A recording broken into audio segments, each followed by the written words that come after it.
On a sunny afternoon in Los Angeles, Malik Carter, a self-made black entrepreneur, sat quietly in his high-rise office, staring out at the streets below.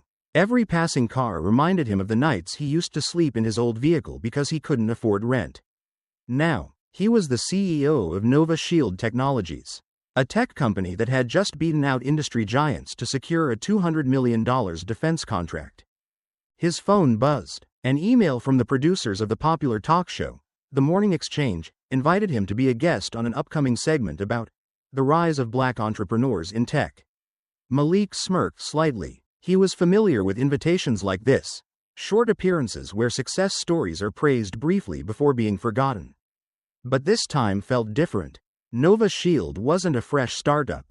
It was the product of 2 relentless decades of grinding, sacrifice, and vision. Janelle, his longtime assistant and confidant, walked in. "You sure about this? I've got a bad feeling. These shows love to lift you up, then tear you down on live TV. They don't celebrate success, they test it." Malik sat in silence for a beat. "I know, but this is national television. If they want to play chess, they picked the wrong opponent." He wasn't afraid of confrontation. Not now. Not after a lifetime of fighting uphill battles. The next morning, at KXNT Studios, he entered a cold, sterile green room. He was led around like an extra on someone else's set. No greetings. No small talk. Just, "We'll mic you in 5. Everything felt transactional, from the lights to the makeup to the clipped instructions. Malik sat down in the chair and glanced at the small TV monitor on the wall. It was playing a promo. Coming up next, the black tech boom, real talent or special treatment? He tightened his suit jacket. The game had begun, but what they didn't realize was this: Malik hadn't come to be interviewed. He came to speak a truth that America had spent far too long avoiding. The set of The Morning Exchange was designed to feel inviting: soft blue lights, warm golden tones, and a sleek glass coffee table between the host and guest chairs. But Malik Carter didn't feel comfortable. He could sense the sharp edge hiding behind the smile of Madeline Royce, the show's veteran host known for her tough, often baited questions. "Malik Carter," she began, her voice smooth, rehearsed, "CEO of Nova Shield Technologies, a true American success story." Malik gave a polite nod. "Appreciate you having me." Madeline flipped through her cue cards without taking her eyes off him. "Let's talk about your company's recent $200 million government contract. You beat out some major names in tech. That's impressive." Malik kept his composure. He knew they'd start with praise, make it seem like they respected his achievements. "It was the result of a lot of hard work. We developed an encryption system that outperformed the competition. It's as simple as that."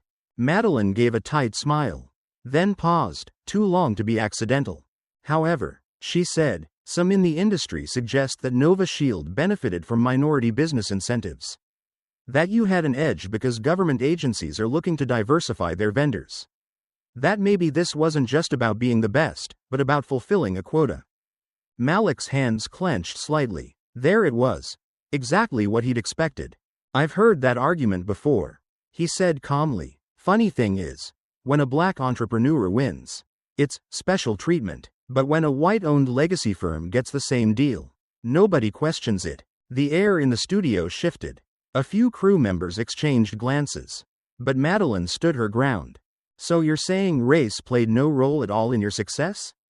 Malik chuckled, shaking his head. "Let me ask you this. When SpaceX landed NASA contracts, was it because Elon Musk met some diversity requirement?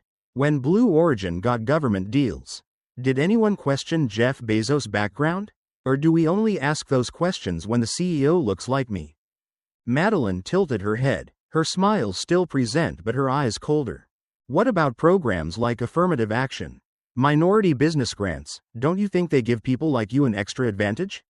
Malik exhaled slowly. "They help level the playing field. But what no one wants to admit is that the field was never level to begin with." Madeline wasn't done. She reached for a more personal card. "You grew up in Birmingham, Alabama, single mother, public school, no Ivy League degree, no influential connections. Some people wonder, how does someone like you rise above and beat billion-dollar corporations? Did someone pull strings for you?" Malik tilted his head slightly, his gaze sharp. You want to know who helped me? Working 3 jobs while earning my engineering degree. Sleeping in my office because I couldn't afford rent. That's the help I had. A silence swept over the room. The cameras were still rolling. But no one moved. Even Madeline, usually composed, leaned back slightly, realizing this man couldn't be boxed in easily. Madeline turned to another cue card. Her voice grew colder, though still polished for live TV. Some people say that in today's media climate, black entrepreneurs like yourself are getting too much attention. That your struggle makes for a more compelling story than the thousands of white business owners who work just as hard but don't get the headlines. Malik let out a soft laugh, not one of amusement, but of exhaustion. So now we're getting too much attention? He locked eyes with her. In a world where 90% of Fortune 500 CEOs are white men, where the vast majority of venture capital still goes to white-owned startups, now the issue is that we get too many headlines. Madeline's face tightened slightly, but she pressed on like a chess player who thinks she's setting up checkmate. I'm simply pointing out that some feel there's pressure to highlight diversity over pure merit these days. Malik leaned forward, elbows on knees, eyes fixed on hers. Merit, huh? Do you really believe I'd be sitting in this chair if I wasn't exceptional at what I do? He didn't wait for an answer.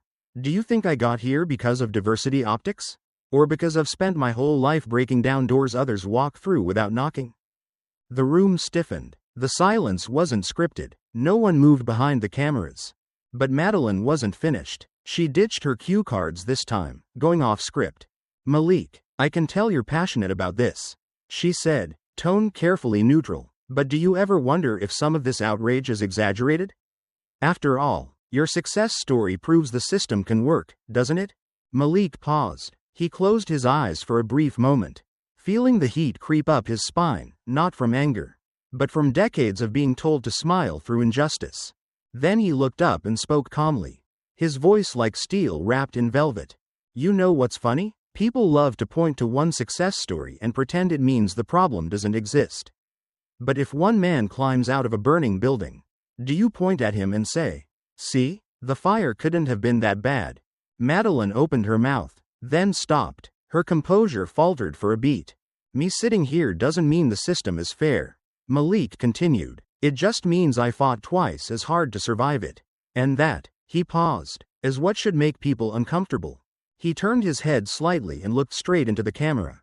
I know some of you watching right now are nodding, because you've lived this, but some of you are sitting there, arms crossed, telling yourself I'm playing the victim, that it's all in my head.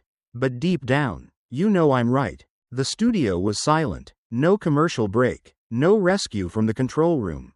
Just truth, raw, unfiltered, unavoidable. Madeline swallowed hard, sensing the shift, but Malik wasn't done yet. You want to talk about fairness? He asked, his voice dropping an octave. Let's start by telling the truth.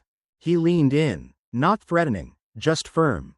Final. A mediocre white man in this country can fail up. He can tank a company, lay off thousands, and somehow still land his next gig. Meanwhile, one bad quarter from a black CEO and suddenly we're proof that we weren't ready for leadership. And the worst part? Malik let out a dry, bitter laugh. When we finally make it, when we push past every barrier, people like you sit across from us and ask if we had help. If we were given something extra. Madeline pressed her lips together. The cameras caught every shift in her face, every flicker of discomfort. You asked me about fairness, Malik said softly. Then let's begin with honesty. No one in the studio said a word as Malik Carter finished speaking. There was no applause, no transition music, just a silence so heavy. It seemed to press down on everyone in the room, not because they were ashamed, but because they all knew. Something irreversible had just happened. The director's voice crackled through the earpiece. Go to break. Madeline Royce forced a smile. We'll be right back after this. The cameras cut, but the impact didn't. Within an hour, a clip of the interview hit the internet, not posted by the network, but leaked by audience members, crew, and independent reporters. And then, the firestorm began. #Malik Carter started trending immediately. Headlines exploded across platforms. Malik Carter exposes media bias live on air. The man who left America speechless. A wake-up call on fairness from one of America's most successful black CEOs. Social media erupted into two fierce camps. One hailed him as a hero, finally saying out loud what so many had endured in silence. The other accused him of playing the race card, of being overly sensitive, of acting like a victim despite his success. Malik sat in his car on the way back to his office, watching his phone light up with non-stop notifications, over 200 missed calls, hundreds of texts. His assistant, Tasha, called, her voice a mixture of awe and concern. "You just blew up the internet," she said. "Do you realize that? Investors who ignored us last month are asking for meetings." Malik sighed. "And the others?" She hesitated. "A few have pulled out. One major partner canceled this morning. But wasn't a soft landing. An anonymous email had been sent to Novashield's headquarters. A plain sheet of paper with one word, bolded, enough. That same morning, an unmarked package had been left at the building's front door. No return address, nothing inside, just silence. The kind that screams. Tasha looked at him, brows drawn tight. "You need security." Malik nodded slowly. He knew, every time a black man speaks too boldly, too unapologetically, there's a price. And he had just sent a message no one could ignore. But this wasn't just about him anymore. Malik had become the center of a national debate, not because of a software patent, not because of a contract, but because of truth, because he had dared to say out loud what others avoided. By the next morning, the story had moved beyond social media. Fox News. Malik Carter, the new face of corporate entitlement? CNN. Carter's viral interview, a reckoning for the meritocracy myth. Business Insider. What the Malik Carter controversy reveals about race and success in America. Meanwhile, Madeleine Royce returned to her show with a carefully measured expression. She didn't apologize. Instead, she delivered a tightly scripted response. "I respect Mr. Carter and his accomplishments. But I stand by my questions. My role as a journalist is to ask what the audience is thinking. If the questions made people uncomfortable, that only proves how necessary they were." Malik watched from his office, shaking his head. Tasha sat across from him, eyes scanning her inbox. "We just got an offer." "Another interview?" "No, a full special, live TV. They want you to host a deep dive conversation on race, business, and the system." Malik sat in silence. This was the moment. He could walk away, let the noise fade, get back to work, back to normal. Or, he could step into the spotlight. Not for fame, not for headlines, but to say the things no one else wanted to confront. That evening, Malik Carter stood alone in the top floor office of Nova Shield. The golden hue of the setting sun washing over the glass walls behind him. Below, Los Angeles buzzed with life. Unaware that a man above was facing a decision that could shape more than just his future.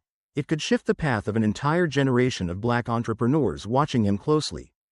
On his desk lay a thick proposal from the nation's largest broadcast network. Not an invitation to answer questions, but to lead a national live conversation. The topic: race, business, and the system. Janelle entered, handing him a hot cup of tea. "If you do this," she said gently, "there's no going back." Malik nodded, eyes still on the skyline. "I know." He had once only wanted to build a company, a space for innovation, fairness, and merit, but success had pulled him into the spotlight. And now he was no longer just a CEO. He had become a voice for a truth too many were afraid to say out loud. He picked up the proposal and set it back down. "You know why my story makes people uncomfortable?" he asked quietly. "Because it breaks the myth they've been taught their whole lives, that if you work hard, you'll succeed. What they don't realize is that some of us work twice, even 3 times as hard, and still get asked, 'Do you really deserve it?'" He turned to Janelle. His eyes weren't angry, nor bitter, just steady. "I'll do the special, but on my terms." And so, in the following weeks, Malik didn't just appear on screen, he owned the stage. No longer the guest being questioned. He became the one asking the hard questions back. Why is it that a black man's success is always doubted? He brought in CEOs, scholars, students, investors, and made them confront one central question: is the system truly fair? or only fair to those it was built for? The special drew millions of viewers. But more importantly, it sparked conversations in universities, boardrooms, and communities across the country. Malik didn't need to shout. He simply told the truth, and let the truth echo on its own. And when someone asked why he chose to carry that weight, he just smiled and said, "If I don't speak, who will? And if not now, then when?"